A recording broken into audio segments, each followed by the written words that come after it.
Hello everyone, welcome to the first unit of the Research Methodology course. I am Phạm Thị Minh Trang and I will be in charge of guiding you through the 6th unit. For today's unit, we will have a brief introduction of research. First, let's start with the warm-up activities. So can you please look at the pictures and answer the following questions? First, what can you see in the picture? Second, what do you think is the first step in learning this course? So, you can see that in the picture, there are two students pointing at the board. In the board, there are many terminologies in the research field. These words and phrases are not familiar with you, right? So how about the first step in learning this course? Well, according to this picture, first we need to understand some important research concepts, some terminologies and definitions. Now let's come to today's lesson. So after this lesson, students will be able to 1. Understand basic knowledge about academic research. Second, identify some key concepts in research. Also, they can also identify the aims of doing research and tell the differences between research approaches.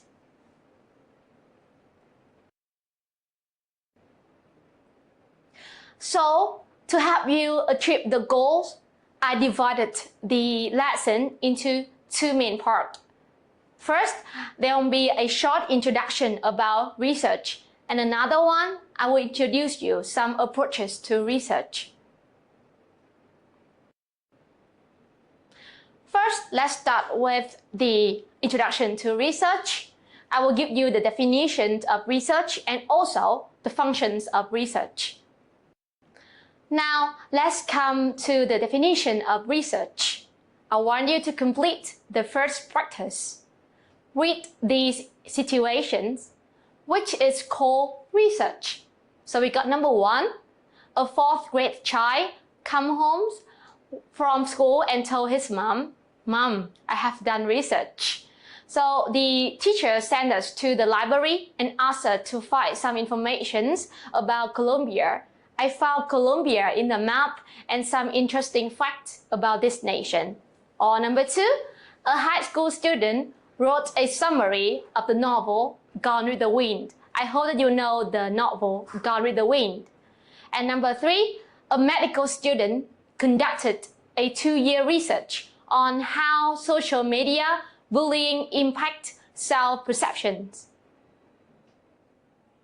So the answer is 3.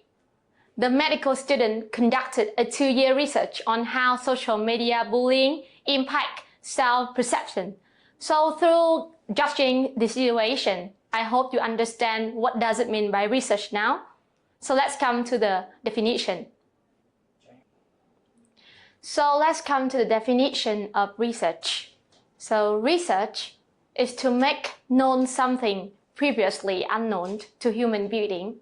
So it is to advance the human knowledge to make it more certain or better fitting.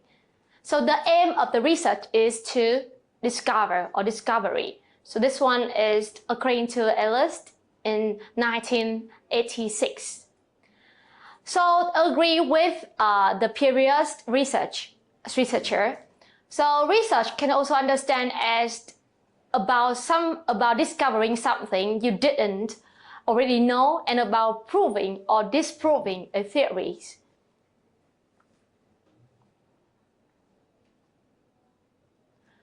So research can tell us about many things.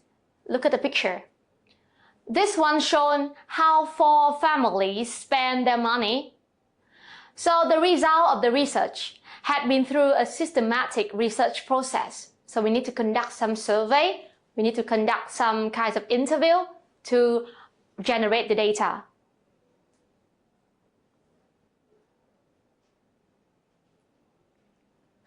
So to make you understand more about the definition of research, I already come up with a kind of new definition for you.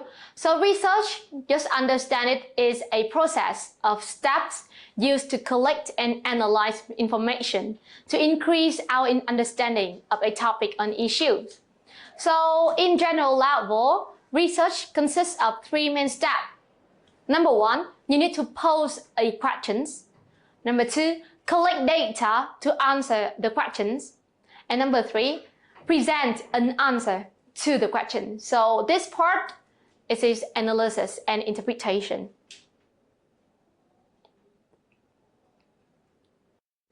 So why do we need to do research? Can you think of any reasons for this?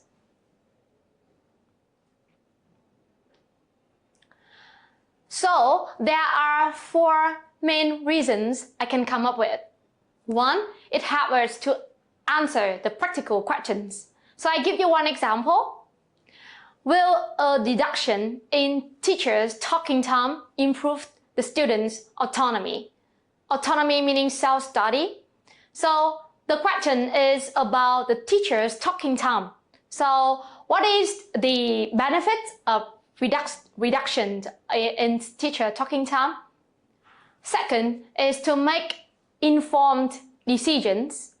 For example, you can ask a question, should all the language class begin in the morning to enhance the students' engagement level? So by answer this question, we can have some changes in school. Third one, to make changes. For example, what can be done to reduce cheating?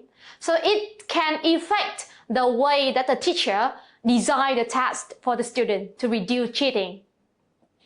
Fourth one is to build basic knowledge.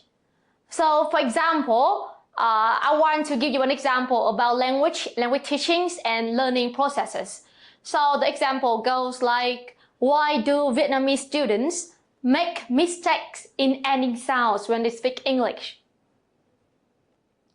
So we can actually generalize it into 3 main purposes according to Haller and Bell in 1996. So for research, we can use it to describe. So if you use research to describe some topic or some issues, we can say that you are conducting descriptive research.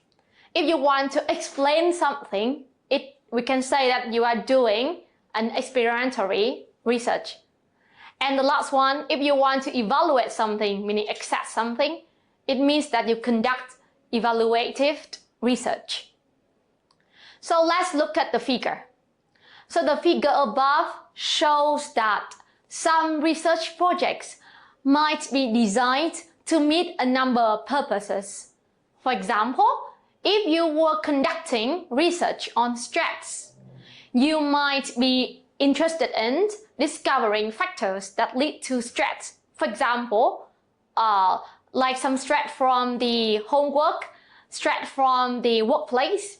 And when you're trying to find some factors, you're actually conducting descriptive research. And if you want to answer the questions, why does stress occur in a particular group of people? For example, why stress only occur in teenagers or only occur among teachers? That's the time that you do explanatory research. Okay, now let's come to some approaches to research. So there are 4 approaches I want to introduce you today. First is action research. Second is case study. Next one is qualitative research. And the last one is quantitative research. First one is action research. So action research used a lot in teaching and learning. Action research is defined as an approach that is appropriate in any context where there is a problem involving people, tasks, or procedures cries out for a solution. So, or you can actually conduct this kind of research where some changes of features result in a more desirable outcomes. So it means that you need to come up with a recommendation for your teaching or for your organization through a set rules or a set of procedure. So I will give you some questions if you want to conduct the action research. For example, you can say like, can I improve my practice so that it is more effective? Or you can ask yourself, can I improve my understandings of this practice so as to make it more just? And the last one, can I use my knowledge and influence to improve the situation? So you can see that all the questions here, we try our best to come up with a solution. So action research in education can involve observation or gathering other data. You can actually observing or gather data about a class through many kinds of instruments such as interview, case study, or questionnaires. So for the action research, you can actually look at the circle here and see the process. First, you need to identify the problems. For example, you see that the students are actually distracted. So you can actually identify this one is a problem they need to solve. And then you need to come up with a plan that you want to change the situation. And then you can implement the changes. For example, you change the way that you teach. After you teach, you can gather the data and analyze the data. And then last but not least, you can evaluate the implication. And we can turn back to identify the problems and start the new circle. So I give you one example of research, of action research in education. So I want you to look at the process of action research in language teaching. So for example, I'm a teacher and I have problems with giving feedback to my learners on the speaking. And I decided to record all of my lessons on the class. And then I will analyze all the recordings to find the most effective ways of correction. For example, I can give them feedback directly, or I should save my feedback at the end of the class. So I will implement some changes. Implement meaning you apply the changes based on this, and you can collect the data to analyze whether feedback is now more useful or not. So in the classroom, there will be a lot of ways for you to collect data. For example, you can ask them to do some peer observation, learner-teacher diary, which means that the teacher can write some reflection, audio and video recording, case study, questionnaires, or interview with learners so that we can see whether they love the method that they use or not. So that is according to British Council. Moving on to the second approach, which is case study. So case study approach can be particularly appropriate for individual learners because it provides an opportunities for one aspect of a problem to be studied in depth. It means that you can only look at one aspect of the problem in a case study. So the whole case study project can last for more than 100 hours or even like 3 months, even 3 years. So you can see that the length is very, very long. The case study actually are the stories that are used as a teaching tool to show the application of a theory or a concept to a real situation. It also depends on the goal that you want to fulfill. The case study can be like deductive, where there's a correct answer, or they can be context-driven, where multiple solutions are possible. So you can see there are 2 ways to conduct the case study. Now I give you one example for one case study in language teaching. So for example, the aim of the case study is to gain insights into the struggle of struggling English as a foreign language learner. So I will select 10 students from 100 students learning English language courses, and I will observe them and do some interview with them for 6 months. It means like the whole course. So you only focus on 10 students. So that is about the case study. Now moving on to qualitative research. So qualitative research is one of the most popular approach nowadays. So researchers adopting a qualitative perspective are more concerned to understand the individual's perception of the world. It means that we care about the opinion of people. So you can see the aim of qualitative analysis is a complete and detailed description.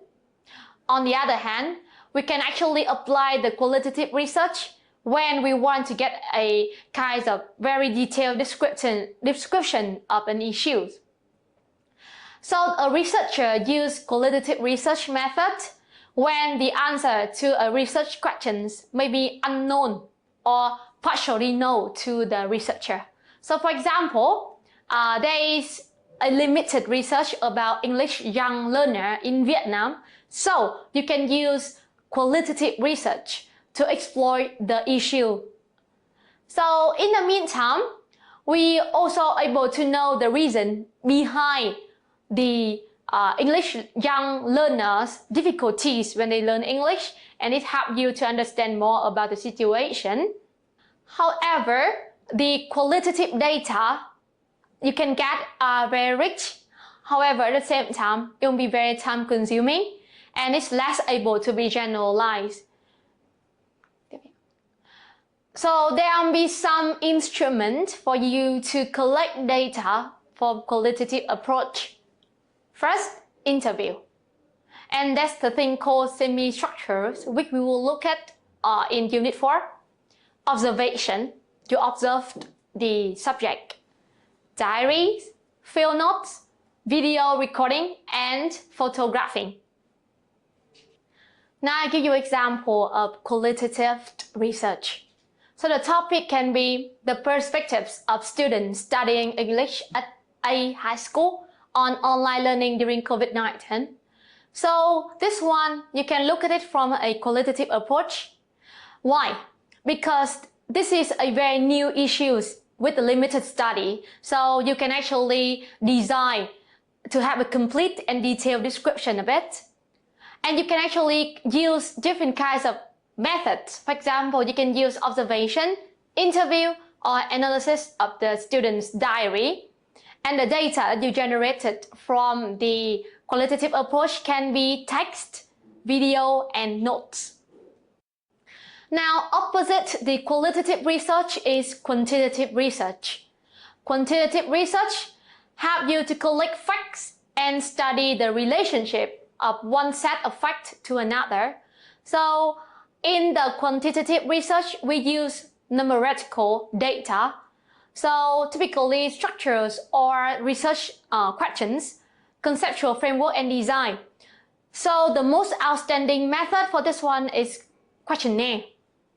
So they actually, when we use the quantitative research, you can use techniques that are likely to produce quantifiers or possibly generalize the conclusion. So it means that from what you have in your mind, you can actually generalize it into a bigger features for other people. Quantitative data are more efficient and it's easier for you to test hypotheses, but you can actually miss some contextual details. It means that you can only look at everything in a very, very broad perspective. So in quantitative research, we will classify features, we count the numbers, and construct statistical model in an attempt to explain what is observed. So if you want to do quantitative research, you need to be sure that you know about the issue clearly before you start doing the research. So this one is totally different from qualitative research, right?